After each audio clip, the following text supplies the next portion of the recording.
My name is Tykee James. I am the coordinator of government affairs at the National Audubon Society. I am also an organizer for Black Birders Week. I also have a podcast on Wildlife Observer Network called Onward for Wildlife.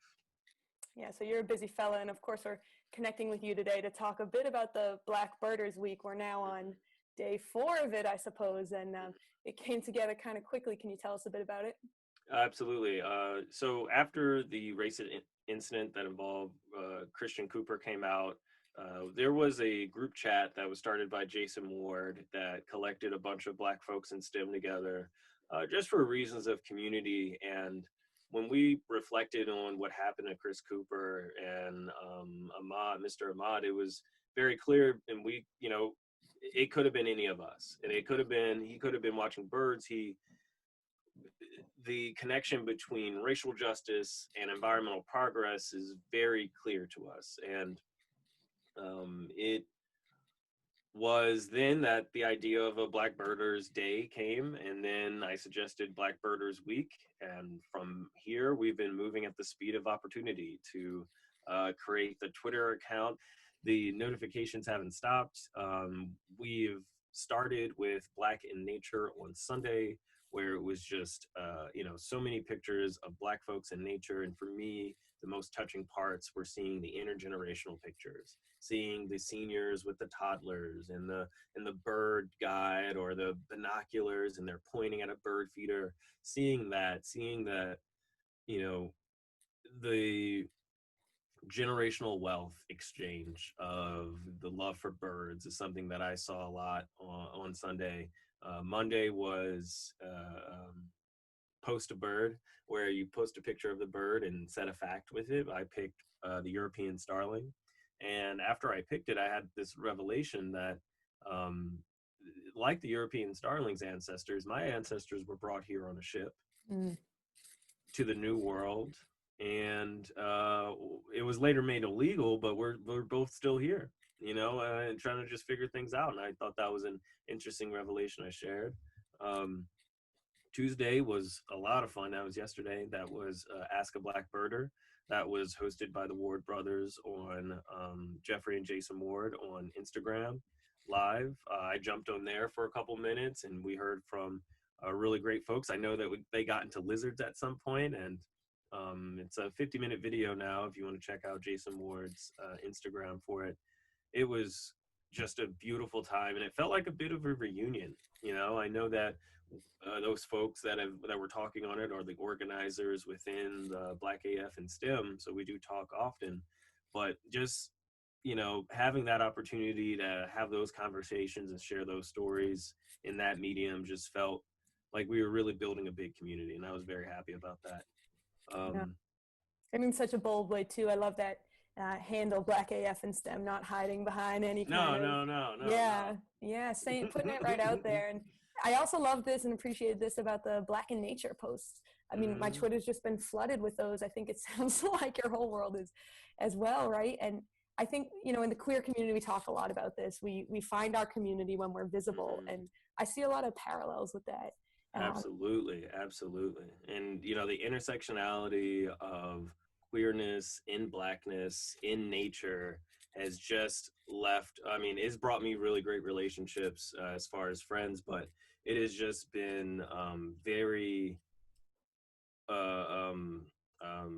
motivating to see how many voices can actually go to that. Because while I know I can have those conversations with my friends and talk about those things, I don't see it on Twitter. And I think now, having it so much in the public discourse is a sign of progress to some degree. I know it's not a change in policy. It's not a huge change in culture, but it's definitely a change in attention. And I think that's a form of progress.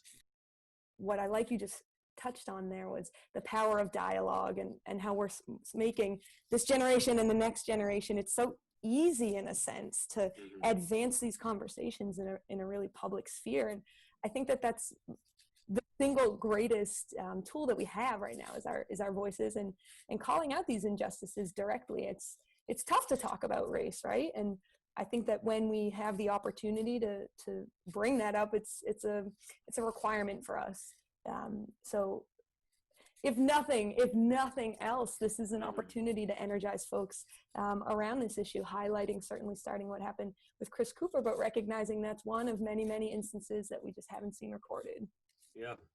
And I think that speaks a lot too to folks who, including me. I feel some sense of resentment that the issues that I had didn't come forth with these type of solutions, but I'm obviously, it's not about me, it's about the bigger movement. But it's definitely worth mentioning that the visibility of Black trauma triggering change is an interesting concept. But Black Birders Week is seeking to expand the visibility and the conversation about the Black experience to not just one of trauma, but one of pride, joy, resilience, strength, and style. Mm-hmm.